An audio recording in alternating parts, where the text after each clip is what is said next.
क्या एक विश्वासी के जीवन में इत्तेफाक या संयोग जैसी कोई चीज होती है? Is there any such thing like chance या कोइंसिडेंस? जो सवाल आया था उनमें इंग्लिश वर्ड का स्पेसिफिकली प्रयोग किया गया था, हम लोग उसको यूज कर रहे हैं कि क्या ऐसा कुछ एक विश्वासी के जीवन में होता है। हाँ, इस जवाब को मैं आपके सामने रखना चाहूंगा। खुदा के लोगों, हमें कुछ बातों को समझने की जरूरत है। कई बार कुछ कुछ सवाल इस वजह से आ जाते हैं क्योंकि हम कई कल्चर से सराउंडेड हैं, है ना। जो सवाल उठते हैं वो इसलिए नहीं उठते कि बाइबल की अंडरस्टैंडिंग में या उसमें कुछ रह गया हो, पर इसलिए रहते हैं क्योंकि हम एक सेटिंग में रहते हैं, एक कल्चरल सराउंडिंग में रहते हैं जहां पे इन बातों का बहुत प्रयोग होता है। खास तौर पर जब हम इंडियन सेटिंग में रहते हैं और इस कल्चर में रहते हैं तो संयोग और इत्तेफाक जैसी चीजों को बहुत ज्यादा इस्तेमाल किया जाता है, बहुत ज्यादा इन बातों को रखा जाता है। और एक मसीही होने के नाते जब हम इन चीजों को जानते हैं तो हमें ये सवाल जायज है कि क्या ये सारी चीजें होती हैं, क्या बात होती है इन सब के बारे में, कैसा काम होता है, इसको समझें। लेकिन खुदा के लोगों, इन बातों को समझने और जानने के लिए ये जरूरी है कि हम परमेश्वर के बारे में कुछ खास बात जानें। परमेश्वर के बारे में कुछ खास बात यह है कि परमेश्वर के कुछ गुण होते हैं, परमेश्वर के कुछ एट्रीब्यूट्स होते हैं। और जब हम उन एट्रीब्यूट्स को समझेंगे तो हम ये चीज समझ पाएंगे कि परमेश्वर के काम करने का और परमेश्वर के दुनिया चलाने का तरीका क्या है। परमेश्वर अपनी क्रिएशन से, परमेश्वर अपने लोगों से, अपने बनाए हुए लोगों से किस प्रकार से बात करता है और किस प्रकार से उनके जीवन में उसका योगदान है। तो खुदा के लोगों, परमेश्वर का एक जो गुण है जो मैं आपके सामने एक आयत को रखना चाहूंगा, वो है यशाया, उसका चैप्टर 46, उसकी 9वीं आयत से मैं आपके सामने पढ़ रहा हूं। यशाया चैप्टर 46 उसकी 9वीं आयत से मैं आपके सामने पढ़ रहा हूं। प्राचीन काल की बातें स्मरण करो जो आरंभ ही से हैं, क्योंकि परमेश्वर मैं ही हूं, दूसरा कोई नहीं है। मैं ही परमेश्वर हूं और मेरे तुल्य कोई भी नहीं है। मैं तो अंत की बात आदि से और प्राचीन काल से उस बात को बताता आया हूं जो अब तक नहीं हुई है। मैं कहता हूं मेरी युक्ति स्थिर रहेगी और मैं अपनी इच्छा को पूरी करूंगा। मैं अपनी इच्छा को पूरी करूंगा। ये बात परमेश्वर कह रहे हैं। मैं पूर्व से एक उकाब पक्षी को अर्थात दूर देश से अपनी युक्ति के पूरा करवाने वाले पुरुष को बुलाता हूं। मैं ही ने ये बात कही है और उसे पूरा भी करूंगा। मैंने ये विचार बांधा है और उसे सफल भी करूंगा। दो चीजें जो हमें बहुत गौर से देखनी चाहिए। यहां पे परमेश्वर अपने बारे में कुछ बता रहा है जो अगर मैं इंग्लिश में बोलूं तो पहली बात है कि परमेश्वर सॉवरेन है। God is sovereign. और जो दूसरी बात हम इसी के साथ देख सकते हैं कि परमेश्वर सर्वसामर्थी है।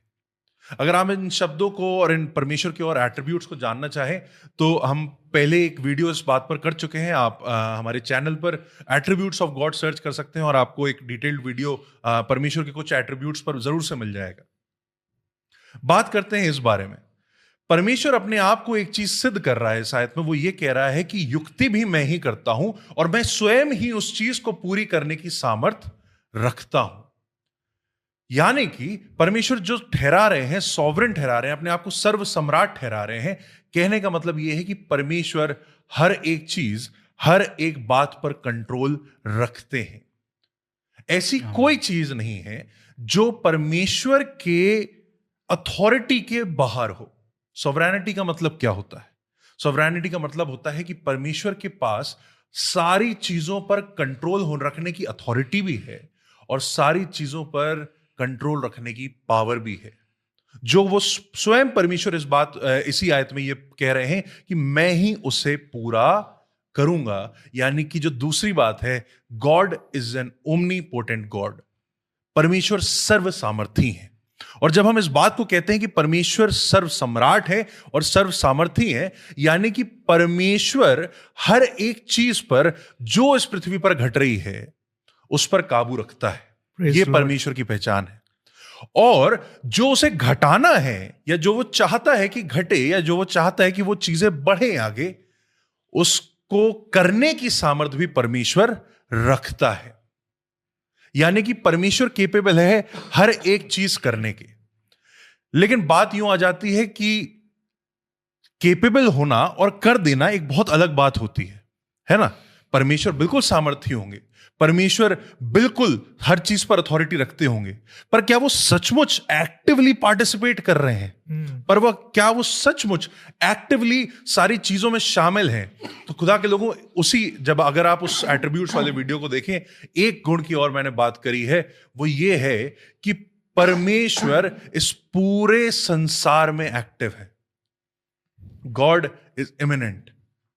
वो परमेश्वर कभी नहीं बदलता और वो परमेश्वर अपने सारे कामों को पूरा करता है। खुदा के लोगों, अगर एक आयत आप देखें तो हमें इस आयत से एक चीज समझ में आती है। जब हम इस आयत को देखें, अगर हम देखें लूका उसका 12वां अध्याय उसकी 7वीं आयत, उसमें यूं लिखा हुआ है, तुम्हारे सर के सब बाल भी गिने हुए हैं, इसलिए डरो नहीं, तुम बहुत गौरैयों से बढ़कर हो। कहने का मतलब यह है, यहां पे इस बात को साफ किया जा रहा है, रखा जा रहा है, परमेश्वर अथॉरिटी रखता है, परमेश्वर सामर्थ रखता है और परमेश्वर शामिल भी है। परमेश्वर हर एक चीज में कार्यरत भी है। परमेश्वर सामर्थ को प्रैक्टिस करने के लिए उसे किसी प्रकार की मेहनत नहीं करनी पड़ रही है, उसे किसी प्रकार की चीजें नहीं सोचनी पड़ रही है, ना ही उसे कंपार्टमेंटलाइज करना पड़ रहा है कि नहीं नहीं मैं इन चीजों पर ध्यान दूंगा और ये चीजें मेरे जीवन के लिए बहुत छोटी हैं, ये चीज परमेश्वर के वश के लिए या परमेश्वर की अथॉरिटी से बहुत ऊपर है। जैसा कि हम एक इंसानी एतबार में देख लेते हैं या इंसानी नेचर के अनुसार हम देखते हैं कि जब एक अथॉरिटी वाला पर्सन बहुत ऊपर चला जाता है, बहुत आगे चला जाता है, तो वो जो मीनियल काम होते हैं, जो छोटे काम होते हैं, जो रेगुलर काम होते हैं, वो अपने जूनियर्स को डेलीगेट कर देता है, वो अपने छोटे सबऑर्डिनेट्स को डेलीगेट कर देता है। पर खुदा के लोगों, परमेश्वर की इस बात को आप जानें और देखें कि परमेश्वर किसी को कोई काम डेलीगेट नहीं करता। कोई काम डेलीगेट करने का मतलब तब होता है जब हमारे खुद के पास बहुत ज्यादा चीजें हों और हम दूसरों को वो बांट दें।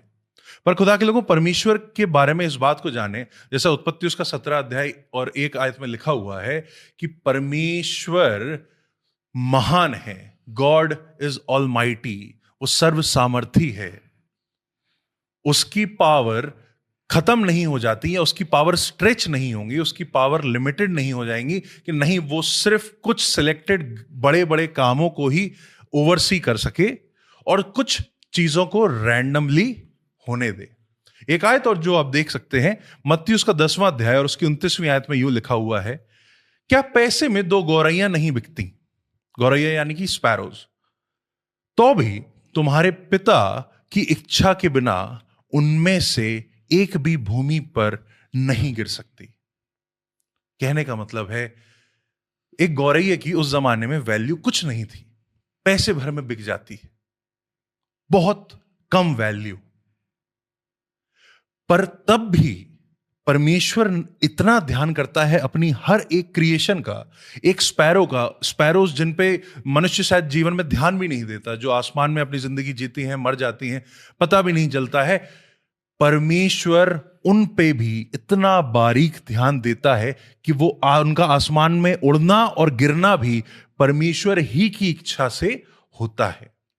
Praise the Lord. परमेश्वर कुछ भी चांस के लिए, परमेश्वर कुछ भी सरप्राइजेस के लिए नहीं छोड़ता। ऐसा कुछ नहीं है जो हो जाए, रैंडमली हो जाए और परमेश्वर ने कहा चलो ठीक है मेरे पास इसका बैकअप प्लान है। बैकअप प्लान की गुंजाइश ही नहीं है, क्योंकि सब कुछ परमेश्वर के अंडर ही हो रहा है, सब कुछ परमेश्वर की सामर्थ और अथॉरिटी में ही हो रहा है। Praise the Lord. और कुछ भी ऐसा नहीं है जो परमेश्वर के लिए गैर जरूरी हो, अनइम्पॉर्टेंट हो। अगर आपके जीवन में कुछ घट रहा है, अगर सड़क पे हम कुछ देखते हैं, कोई चीज कहीं पे रखी हुई है, कोई भी चीज ऐसी इसलिए नहीं हो रही है क्योंकि वो हो सकती थी, क्योंकि परमेश्वर ने चाहा कि वो हो जाए। परमेश्वर का चाहना ये था, परमेश्वर ने लोगों को ये सामर्थ्य दी है कि वो चीजों को करें, पर कोई भी चीज परमेश्वर की अथॉरिटी और परमेश्वर की सामर्थ्य के बाहर नहीं जा सकती। पर अब सवाल आ जाता है कि एक आयत यूं कहती है, और मैं इसका इंग्लिश में यूं लिखा हुआ है, जहां पे लूका उसका 10वां अध्याय और 31वीं आयत की ईएसवी वर्जन जो है, उसमें ये वर्ड बहुत प्रिसाइजली आ जाता है, और वो बात कोई और नहीं, स्वयं यीशु मसीह बोलने लगते हैं। यीशु मसीह यूं बोलने लगते हैं, वो कहानी सुना रहे होते हैं उस सफर करने वाले की, उस सामरिया की, और वो कहानी सुनाते वक्त वो इस दृष्टांत के समय वो इस लाइन को कहते हैं। ईएसवी इंग्लिश वर्जन में यूं लिखा हुआ है, now by chance a priest was going down the road, when he saw him he passed on the other side. वो इस कहानी को सुना रहे थे कि वो व्यक्ति वहां पर पड़ा हुआ था, और यूं हुआ, हिंदी में लिखा है यूं होता है कि वहां से एक याजक गुजरता है और वो उसे देखता है और वो वहां से गुजर जाता है। इंग्लिश में ये वर्ड बहुत प्रोमिनेंटली आया है, एनआईवी में इसको कोइंसिडेंस कर दिया गया है, ईएसवी में इसको चांस कर दिया गया है, और हिंदी में इसको बोल दिया जाता है यूं हुआ। तो ये क्या बात हुई कि अगर सारी बातें हो गई तो उसका मतलब क्या है? खुदा के लोगों, कुछ चीजें जब हम ट्रांसलेशन करते हैं तो हम उसके सबसे रेलेवेंट वर्ड्स ढूंढते हैं कि हम उस लैंग्वेज में कैसे लेके जाएं, उस भाषा में कैसे लेके जाएं। अगर आप उस वर्ड को एग्जैक्टली देखेंगे जो चांस वहां पे दिया गया है, या कुछ ट्रांसलेशन में कोइंसिडेंस दिया गया है, उस वर्ड को अगर आप एग्जैक्टली देखेंगे तो ग्रीक में जो वर्ड है वहां पे लिखा हुआ है वो है सिनकेरियन, और वो दो शब्दों से मिलके बना हुआ है। सिन यानी कि वो, यानी SUN से स्पेल किया जाएगा, टुगेदर विथ, और क्यूरियस यानी कि परमेश्वर की सबसे ऊंची अथॉरिटी। यानी कि वो चीज जो ऐसे घटी कि परमेश्वर की सामर्थ, परमेश्वर की अथॉरिटी उसके साथ में ही थी। कहीं पर भी उसको आउटस्पेल नहीं किया जा रहा, कहीं पर भी इस तरीके इस बात को इंप्लाई नहीं किया जा रहा कि नहीं नहीं ये अपने आप हो गया है। नहीं, यीशु मसीह स्वयं इस बात को कह रहे हैं, और जिस तरीके की शब्दावली ग्रीक में इस्तेमाल करी गई है, उस शब्दावली का मतलब यह है कि परमेश्वर ही की सुप्रीम अथॉरिटी में, परमेश्वर ही के सुप्रीम सामर्थ में यह चीज घटी है, यह चीज हुई है। इस प्रकार से ये बात हुई है। खुदा के लोगों, इस बात को जाने, नीति वचन उसका 16वां अध्याय उसकी 33वीं आयत में लिखा हुआ है, चिट्ठी डाली जाती तो है परंतु उसका निकलना यहोवा ही की ओर से होता है। ये आयत हम लोगों ने रिसेंटली प्रैक्टिस करी है, हम लोगों को बहुत अच्छा लगा इसको प्रैक्टिस करके। पर हमारा कहने का मतलब यह है कि वचन, नीति वचन भी यूं कहता है कि कई चीजें जो हम चांस के ऊपर छोड़ देते हैं, चिट्ठी डालना और उन्हें निकालना, एक प्रैक्टिस इस चीज के ऊपर है कि let us leave it on chance, let us leave it on random, कि रैंडमली देख लेते हैं कि चलो क्या निकल के आ रहा है, चलो क्या हो रहा है कि नहीं। लोग चिट्ठी क्यों डालते हैं, लोग सिक्का क्यों उछालते हैं, लोग सारी चीजें क्यों करते हैं कि हमें खुद फैसला नहीं लेना है। हम परमेश्वर के ऊपर, या जो परमेश्वर के ऊपर नहीं मानते वो कहते हैं हम चांस के ऊपर छोड़ देते हैं, जो होगा देखा जाएगा, या जो फैशन चल रहा है हम यूनिवर्स के ऊपर छोड़ देते हैं, लेट द यूनिवर्स डिसाइड। खुदा के लोगों, नीति वचन इस बात को स्पष्ट रूप से कह रहा है, तुम कर लो, तुम डाल लो चिट्ठियां, तुम अंदाजे लगा लो, परंतु उसका निकलना यहोवा की ही ओर से होता है। आमीन, हालेलुया, हालेलुया, हालेलुया। रोमियो उसका 8 अध्याय उसकी 28वीं आयत को मैं आपके सामने रखता हूं। हम जानते हैं कि जो लोग परमेश्वर से प्रेम रखते हैं उनके लिए सब बातें मिलकर भलाई ही उत्पन्न करती हैं, अर्थात उन्हीं के लिए जो उसकी इच्छा के अनुसार बुलाए गए। आमीन। खुदा के लोगों, कई ऐसे लोग हैं दुनिया में, मेजॉरिटी ऐसे लोग हैं जो परमेश्वर के नाम को पसंद नहीं करते, या यूं कह लीजिए ध्यान नहीं देते, या यूं कह लीजिए धुतकारते हैं।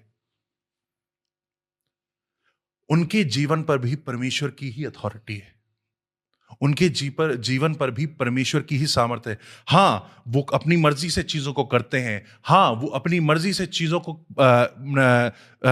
को लेके जाते हैं, हाँ वो अपनी मर्जी से फैसले भी लेते हैं, और वो उनकी मर्जी के अनुसार, उनकी ही सामर्थ्य के अनुसार, उनके ही वश के अनुसार उन्हें उस चीज का भुगतान भी करना पड़ता है, और वो उस चीज का फल भी तोड़ते हैं। पर ऐसा कुछ भी नहीं है जो रैंडमली, जो सवाल पूछने वाले का था, रैंडमली हो जाए या बाय चांस हो जाए या परमेश्वर की इच्छा के बाहर हो जाए। जब हम डेस्टिनी की बात करते हैं, किस्मत की बात करते हैं, ये चीजें हमारे यहां बहुत कॉमन है, ये बातें हमारे यहां बहुत कॉमन है, पर हम इस चीज को जानते हैं कि हर एक चीज परमेश्वर के ही सामर्थ, परमेश्वर की ही सॉवरेन विल, परमेश्वर की ही ऑलमाइट के अंदर होता है। कोई भी चीज परमेश्वर की विल के बाहर नहीं जाती। और इसी प्रकार से पौलुस विश्वासियों को यह दिलासा देता है, यही हमारी सबसे बड़ी उम्मीद है, एक विश्वासी के लिए यही सबसे खूबसूरत बात है कि चाहे हमारे जीवन में कुछ भी घट रहा हो, क्योंकि कई बार हर विश्वासी के लिए सारी चीजें अच्छी नहीं जाती, पर इस बात को जानिए कि उस समय भी परमेश्वर कंट्रोल में है। परमेश्वर ने अभी भी आपके जीवन पर नियंत्रण बनाए रखे, और आपका विश्वास, आपका जो दृढ़ निश्चय परमेश्वर के ऊपर है, परमेश्वर आपको छोड़ेगा नहीं, वो आपको लिए चला रहेगा। Hallelujah, hallelujah. परमेश्वर ही इस संसार को चलाता है, और परमेश्वर ही बिना किसी चांस, बिना किसी चीजों के हर एक चीज पर नियंत्रण रखता है। बिल्कुल जी, आमीन आमीन। गैब्रियल, मैं बस एक चीज तुम्हारे सामने रखना चाहूंगा, क्योंकि ये तुम्हारे सवाल से जुड़ी हुई है। तो जो सवाल यहाँ पर अभी जो लाइव स्ट्रीम है उसमें आया, तो क्या ये किस्मत से जुड़ा हुआ या किस्मत को सपोर्ट करता है? जो सेक्युलर कॉन्सेप्ट है किस्मत का, या पेगन कॉन्सेप्ट है किस्मत का, जो दूसरे अन्य लोग विश्वास करते हैं कि पहले से ये विधि का विधान था और पहले से ही चीज़ें निर्धारित करके रखी गई थी हमारे लिए, और ये हमारी हाथ की लकीरों में लिखा हुआ है, ये हमारी हाथ की लकीरें बताती हैं कि यही हमारी किस्मत है। तो क्या ये कॉन्सेप्ट जो है, जो आप बात कर रहे हैं कि परमेश्वर सुप्रीम है और सब चीज़ों को अपने नियंत्रण में रखा है और उसकी इच्छा के बाहर कुछ नहीं घटता, और जो घट रहा है वो पहले से जानता है कि घटने वाला है और वही घटा रहा है, तो क्या ये किस्मत से जुड़ा हुआ है? देखिए, ये बात कुछ ऐसी हुई कि हमने, मान के चलिए, एक रोटी खाई जो एक स्पेसिफिक किचन से बनी हुई है, और एक रोटी खाई जो मान के चलिए कि किसी अननोन किचन से बनी हुई है ना। जब हम उस जगह की रोटी खाते हैं, जब हम उस जगह का निवाला तोड़ते हैं जहां हमें मालूम है कि ये कहां से आया है, हम उस रोटी बनाने वाले की आराधना कर सकते हैं। हम जानते हैं उसका सोर्स क्या है, हम उसको प्रेज कर सकते हैं कि आपने हमें खिलाया है, हम उसका धन्यवाद कर सकते हैं, और हम उसको कंप्लेंट भी कर सकते हैं। पर अगर कोई चीज हमें ऐसी जगह से मिल गई जिसका हमें सोर्स भी नहीं पता, जिसको हम जानते भी नहीं है, तो यह बहुत आसान हो जाता है किसी भी चीज को हवा में या ओपन एंडेड छोड़ने का। साथ ही साथ में ये जो किस्मत का कॉन्सेप्ट है, ये जो डेस्टिनी का कॉन्सेप्ट है, जो फेटलिज्म, हाँ, जो इंडिया में इस तरीके से चलता है कि भाग्य की बात है, सब कुछ भाग्य में पहले से ही लिखा जा चुका है, सारी बातें पहले से ही लिखी जा चुकी हैं। आपने भाग्य के कॉन्सेप्ट को तो ले लिया, आपने इस बात को तो एक्सेप्ट कर लिया कि हाँ, सब चीज लिखी हुई है, सब चीज पहले से है, लेकिन आपने उस भाग्य लिखने वाले को कहीं त्याग दिया, या आपने भाग्य लिखने वाले का जो श्रेय है, जो उसकी आराधना है, जो उसकी महिमा है, वो कहीं और कर दी। तो मैं किसी भी रूप से किस्मत या डेस्टिनी या इन सारी चीजों के कॉन्सेप्ट को परमेश्वर की सॉवरेन विल और उसकी डिक्री से नहीं जोड़ूंगा। आमीन। क्योंकि हम हर वो चीज जो करते हैं, हम अपने पैरों को जब जमीन पर रखते हैं और हमें जमीन मिलती है, हम धन्यवाद करते हैं कि परमेश्वर की ओर से है। हम ये हवा में, चांस पे या ओपन एंडेड नहीं छोड़ते। हमारी आराधना हर एक चीज के लिए परमेश्वर को ही जाती है। अगर पत्ते गिरते हैं, ठंड आती है, गर्मियां आती हैं, बारिश होती है, हम हर एक चीज के लिए परमेश्वर को ही धन्यवाद करते हैं, और जब हमें कुछ चीज पसंद नहीं आती है तो उनके बेटे और बेटी होने के कारण हम ये अधिकार भी रखते हैं कि हम परमेश्वर से प्रार्थना कर सकें कि खुदावंद ये चीज तू बदल दे, क्योंकि हम इस बात को जानते हैं कि वो अधिकार रखता है कि वो इसे बदल दे। किस्मत में, यूनिवर्स में हम अधिकार नहीं रखते। तो ये एक अंडरस्टैंडिंग है, ये एक चीज है, ये कॉन्सेप्ट लोगों के पास है। लेकिन जब हम परमेश्वर की अथॉरिटी को जान लेंगे, परमेश्वर की सामर्थ को जान लेंगे, तो हम कभी भी उसका श्रेय, उसकी महिमा चांस पे या यूनिवर्स पे तो नहीं छोड़ेंगे। आमीन, आमीन, आमीन। और मैं कहना चाहूँगा किस्मत की जब बात आती है ना, जो कॉन्सेप्ट है पेगन किस्मत का या सेकुलर कॉन्सेप्ट जो है, जो पेगनिज्म में कॉन्सेप्ट है किस्मत का, वो काफ़ी हद तक जुड़ा हुआ है कर्मा से। हमारे जो पिछले जन्म के काम थे उनके आधार पर इस जन्म में हमारे साथ चीज़ें घटेंगी। तो वो कर्मा से जुड़ा हुआ है कि हमारे पिछले जन्म के काम कैसे थे, बुरे थे, तो इस जन्म में हमारे साथ बुरा होगा, ये हमारे भाग्य में है।